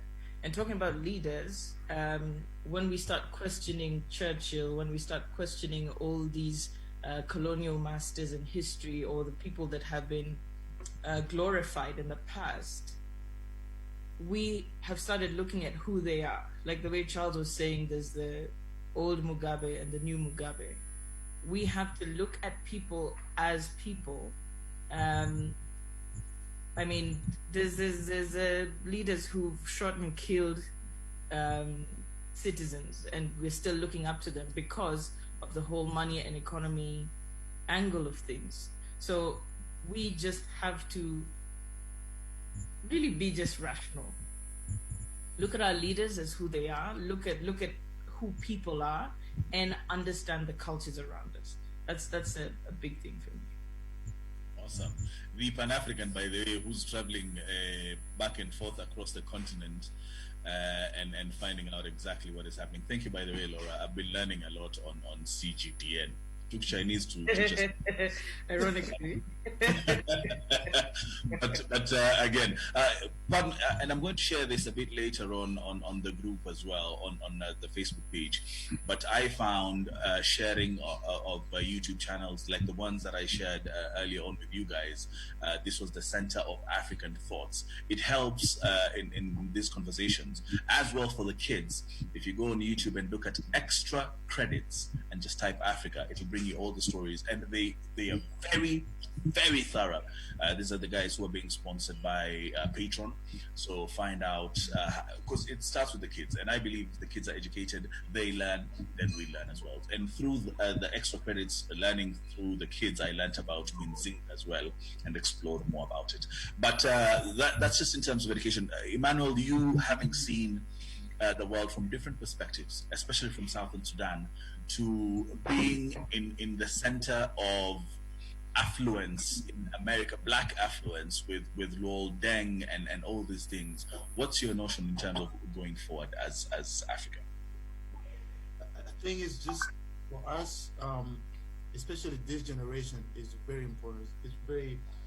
We have to dig in. We have to bring out that knowledge and then pass it on to the next, and that's through, like my part, that's through documentation, through talking, through just explaining to the next generation how things was in the past, and and how maybe we should think about how the worth of ourselves as Africans, and the rich history and of our culture, and and that's the only way forward. Because like they say, if you don't know where you're coming from, you wouldn't know where you're going. So yeah, it's spread and share the knowledge. Charlie, you're in the midst of it. You're a young upcoming African in America, where things are on the bend at the moment and change. As a young African, acquiring knowledge, trying to come back and pioneer and change the way we see life as is, and being there and seeing firsthand what black lives can be in a different foreign land. What's your take on the way forward? I don't know. Like, I don't. Because just a second, because I want people to understand one thing. I want people to understand, especially when I'm talking to Charlie. We talk about Lupita and we talk about Edigadegi and all these people who started before, and they were exactly where Charlie was, struggling to create an identity, first of all, as an African in a different society, and then fighting as a black person to get into a society that you're locked out completely, not even being African. So I think it's really important to understand even the ones who are ahead and how they went through. Charlie, continue, sorry. No, it's all right. So there's a radical part of my soul that thinks that the first thing we should do is wipe out the lines that they drew on the continent. Like, let's wipe out the lines. Let's wipe out the lines.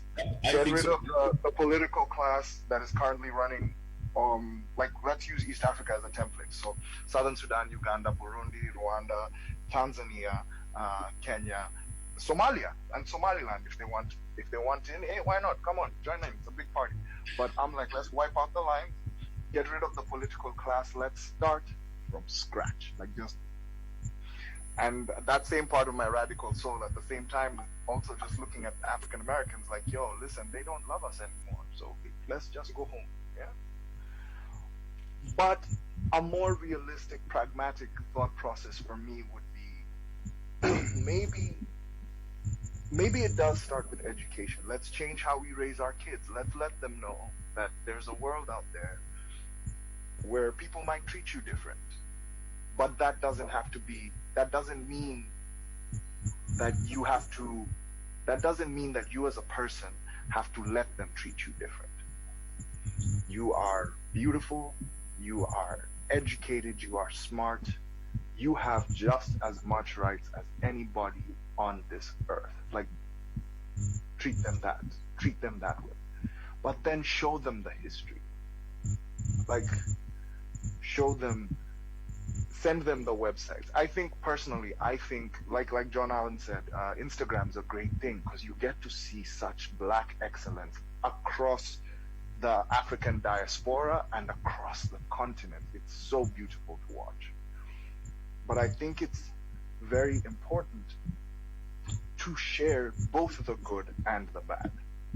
Because it's true, when we were in high school, we all learned about Churchill and how he was the man who stood up to Nazi Germany and stopped Adolf Hitler, brought the Americans into the blah, blah.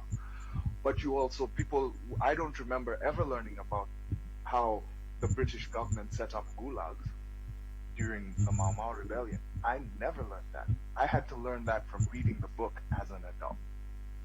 So we gotta relook at how the old way was and be like, okay, so none of this was working. The system is broken. How can we change the system? How can we get involved? And make sure that everybody knows what's going on and knows what they need to know. I think that's a very important thing. Also, the radical part in my soul, since we're here and we're getting all radical, the radical point in my soul thinks that we should also start looking at our industries right now, all our industries, from top to bottom, looking at African involvement in every major industry worldwide and also local.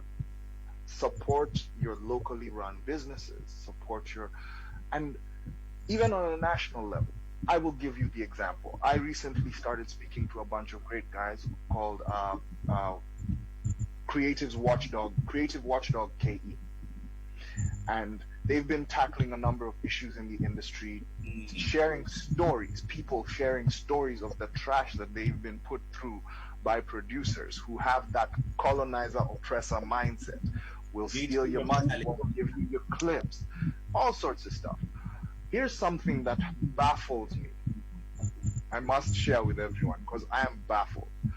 Of all the amazing actors who are kind and generous, and don't get me wrong, I've been in New York for what is now 6 years, going on 7. I've worked with a bunch of great actors. Some of the finest actors I've worked with are Kenyans. Great actors. And to hear them tell stories of them getting treated like trash, and to hear them tell stories about how a white man is running the Kenyan National Theatre. Think about that. A white man is running the Kenya National Theatre. I will not stain my mouth by saying his name, but I read those stories and it put pain in my heart. I was like, I know these guys. These are the people who are the reason why people stop acting, because they're like, well, I got treated like trash, and then he lied and he said that I'd never work again in this town. Nah. Those people need to be gone. Not cancelled, gone. Like gone. We're not dealing in situations like that anymore. And that's why I think it's important for people at all the ages, people who've been fighting from way back, people who just started fighting now, people who are coming to join the fight, i.e. the teenagers who will probably be who will be able to vote in the next election or the election after that. Corona has shown people that this is how your government should have taken care of you, and it didn't. Corona has shown people that you're going to be beaten by a police officer and treated like trash.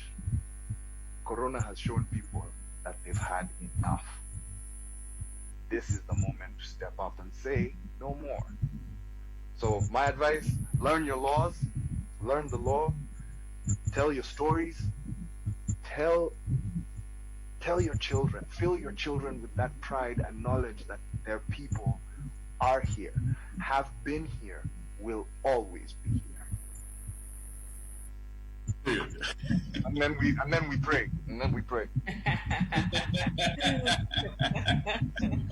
That's a good note of conclusion, actually.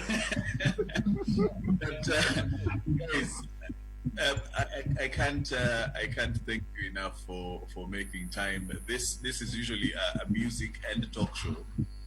which has ended up being on talk. I think Andre froze and decided to go to bed. Mostly we're having technical difficulties on that front, but as well, it was fantastic to have this conversation and talk about everything that the middle age is facing, or African is forward to, because at the end of the day, traveling around Africa right now, if you have, is really interesting, because we feel like we're going through the same thing. That means something. It means that either our history is the same, what we went through is the same, or our future goals are the same.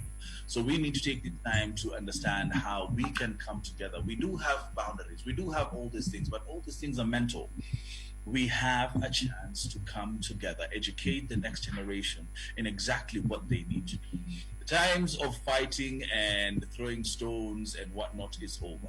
It's a battle between inequality, it's a battle of race, it's a battle of all these things, and can only be fought if we open our minds and start educating the young, educating ourselves as well.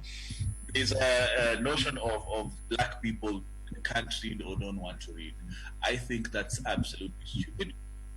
I think that's a myth that reading is kryptonite to the African, and right now you don't even have to pick a book. Everything is either on a podcast or visually. We can share. The more we share, the more we enlighten each other. The more we share, the more we educate each other, and the more we come out of the limbo that we've been in millions and millions of years, hundreds of years actually. Let me just say that. But the future looks bright with conversations like these and Pan-African chats like these that we have in this conversation. Thank you so very much, Walubengo.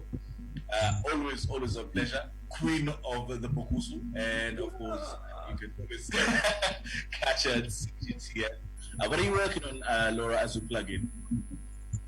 So I'm working on a series called Tribes in a Flags, which is basically, we identified 3 different tribes across Africa, and we're looking at their cultures that are dying.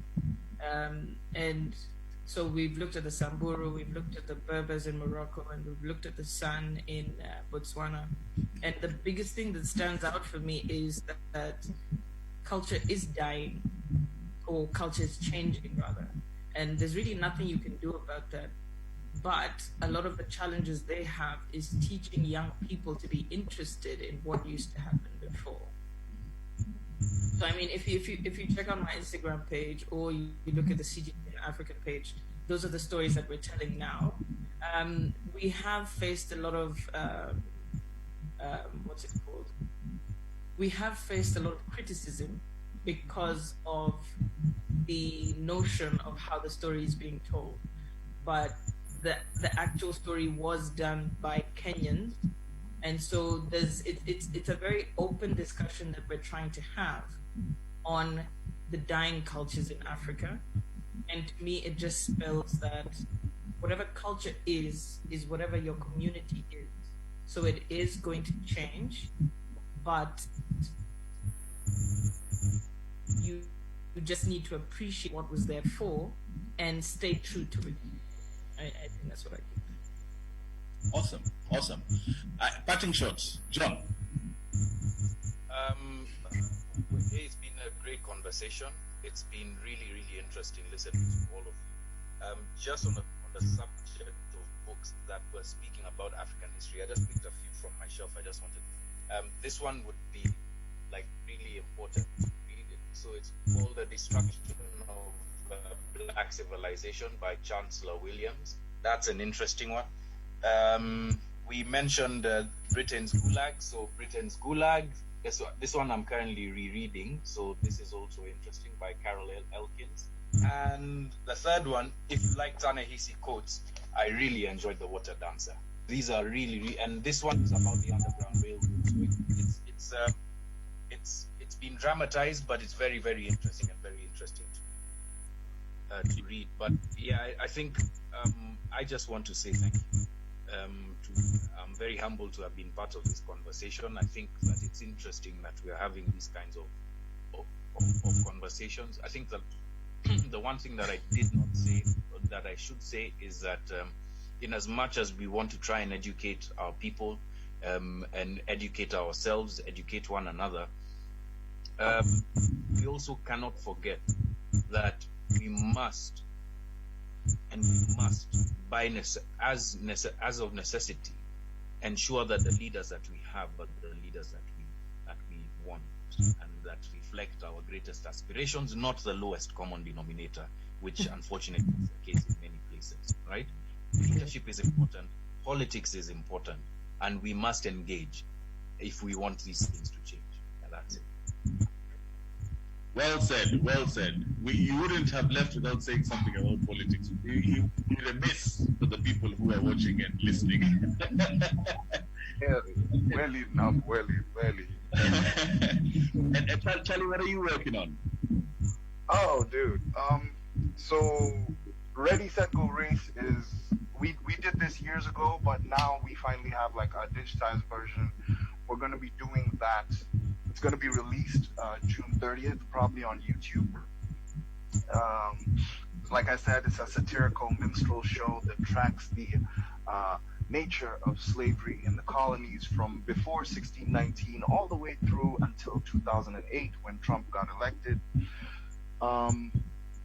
I also have another reading for a separate play, again, something we did before that was also very closely related to immigration, race, and cancer.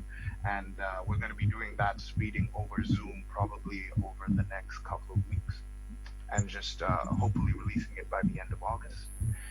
I got a feature film coming out in September, which is kind of trippy because it's my first major feature film on this end. So we'll see how that goes. But yeah, aside from that, I'm just chilling in the house screaming about Black Lives Matter. You know, that's pretty much it. Yeah, and again, please, if you have a chance, check out Creative Watchdog KE on Twitter, Instagram, Facebook.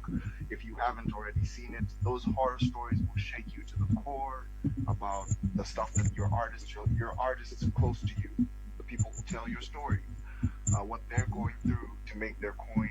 They'll show you initiatives and ways you can help.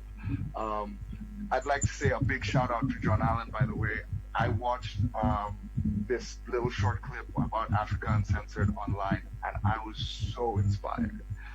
I think I was like just scrolling through my YouTube, and I saw your face, and I was like, I'm in it, and I watched it, and my roommates kept walking through the back of the room like, yo, what's going on? What's this? And I'm like trying to think, yo, it's Kenya stuff, just go away. But like you're doing such great work, and yo, shout out to you, bro. And I just like to say again, let's get rid of the borders. Let's all just have one massive country. I mean, let's all just take care of each other, guys. Anyway, I gotta go. I'm like mad sleepy, and I have work tomorrow. I have a play reading tomorrow, a rehearsal. So I love you guys. Thank you so much, Makbul, for doing this. It was good to vent. Tuonane. Another time, Kaka. God bless. Cheers. As Charlie wraps up and goes to sleep, Emmanuel, you one of the most Pan-African people I know. You have friends who cut across the board and more or less peers who are talking about the same thing. What are you working on? What can you plug? What can we look forward to? Right now, I'm working on getting this chick to say yes, I do to me, but no. Actually, I have an exhibition coming up, hopefully in the next 5 months. And actually, this exhibition is going to be really kind of like it's just Africa. It's culture. Very, very, like, I'm looking forward to it. Beside that, just the regular stuff, you know, magazines, fashion. I'm working hopefully to get this travel show going soon, inshallah. We'll see how that will come through. But the first thing that's going to come out is an exhibition. Awesome. Guys, thank you so very much for doing this, and of course for those who are watching and sharing and listening. One more thing, Makbul. Go ahead. John keep talking about new leadership and shit. You run, we'll vote for you. Let's vote for you. You know what I'm saying? How you fight corruption and all of this. Get in there, bro. Have you been through that? Yes. Well, yeah. I mean, by a few people, but I think right now my calling is in journalism, so I'll do that there. Especially I'll give you photos for free. I'll give you photos for free. That's another conversation. What I will say about Mohab is that don't forget that this guy has his heart in the right place, and I know him personally, and he's a good friend of mine. And no matter what you see, like the politics is abstruse, right? This guy's heart is in the right place, at least I believe so. I'll just say that. Awesome. Thank you so very much, guys. And we come to the end of #Amped with Andre. Another insightful, fantastic, uplifting show. And we'd like to thank our guests one more time, Mr. John Allan Namu. Thank you so very much, Laura Walubengo, Queen of the Bukusus. Thank you. Thanks, Mako. From Southern Sudan with love all the way to America and around the world. And of course, thank you to Mr. Charles Ouda all the way in New York for making time at 2 o'clock in the morning to talk to us. Keep it African. Talk. Educate each other. That's the only way we move forward. And get involved in politics. It's your politics, no one else's. One. Bye. DJ Anders on the ones and twos as we wrap up. Thank you very much.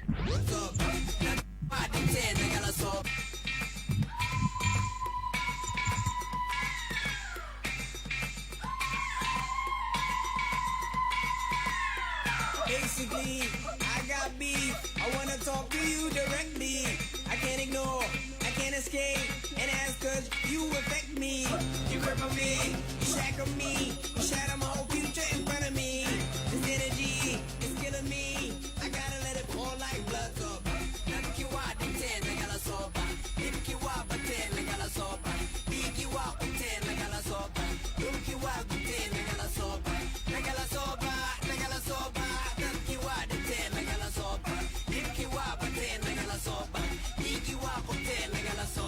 So for real, who's to blame? We lose lives over the business. Disregard for the soul. We just don't give a fuck no more. Left alone, all alone. Settle your issues on your own. What to do? Where to go? I gotta be a refugee dance over. Nimkiwa ten, nagala soba. Nimkiwa ten, nagala soba. Bikiwa ten, nagala soba. Lumkiwa ten, nagala soba. Nagala soba, nagala soba. Nimkiwa ten, nagala soba. Nimkiwa ten, nagala soba.